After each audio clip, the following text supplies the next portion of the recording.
Technology సాయంతో ఆంధ్రప్రదేశ్ ని నేరరహిత రాష్ట్రంగా తీర్చిదిద్దాలని ముఖ్యమంత్రి చంద్రబాబు పోలీసులకు పిలుపునిచ్చారు. గుంటూరు ఆర్వీఆర్ అండ్ జేసీ కాలేజీలో నిర్వహించిన A for AP police hackathon 2025 కార్యక్రమంలో సీఎం పాల్గొన్నారు. నేరాల కట్టడికి వేగవంతమైన దర్యాప్తునకు పోలీసు విభాగం టెక్నాలజీని వినియోగించుకునే అంశంపై ఈ హ్యాకథాన్ ఏర్పాటు చేసింది. ఏపీ పోలీసు విభాగం, అమెరికాకు చెందిన 4 సైట్ ఏఐ సంస్థలు ఈ హ్యాకథాన్ నిర్వహించాయి. ఈ హ్యాకథాన్ లో 160కు పైగా టీంలు పాల్గొంటున్నాయి. ఈ టీంలతో సీఎం చంద్రబాబు కొద్దిసేపు ముచ్చటించారు. పోలీస్ విభాగంలో టెక్నాలజీని వినియోగించడం ద్వారా ఎలాంటి సేవలు అందించవచ్చు, పనితీరును ఏ విధంగా మెరుగుపరుచుకోవచ్చు అనే అంశంపై వారితో ముఖ్యమంత్రి చర్చించారు. రాష్ట్ర ప్రభుత్వం అభివృద్ధికి కట్టుబడి ఉంది. శాంతి భద్రతలు కంట్రోల్లో ఉంటేనే రాష్ట్రం అభివృద్ధి చెందుతుంది. అందుకే ఉమ్మడి రాష్ట్రానికి సీఎంగా ఉన్నప్పుడు కూడా శాంతి భద్రతలకు ఎక్కువ ప్రాధాన్యతనిచ్చానని స్పష్టం చేశారు. నేను అందుకే నిన్న మొన్న ఏఐ పైన ఇప్పుడు దృష్టి పెట్టాను.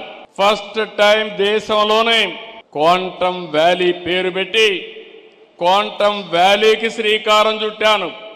క్వాంటమ్ కంప్యూటింగ్కి ఐబిఎం, టీసీఎస్, ఎల్ఎన్టీ ముగ్గురు కలిసి చేస్తున్నారు.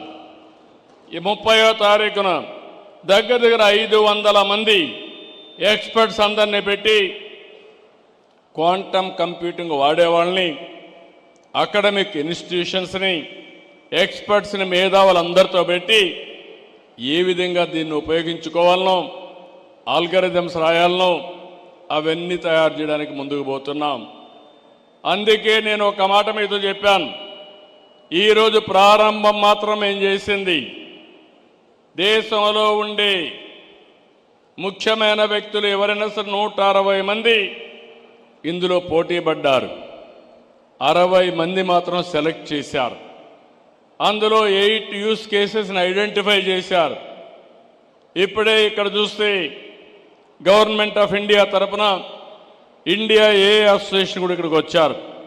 ఈ organisation ministry of information technology and electronics తరఫున పనిచేస్తుంది.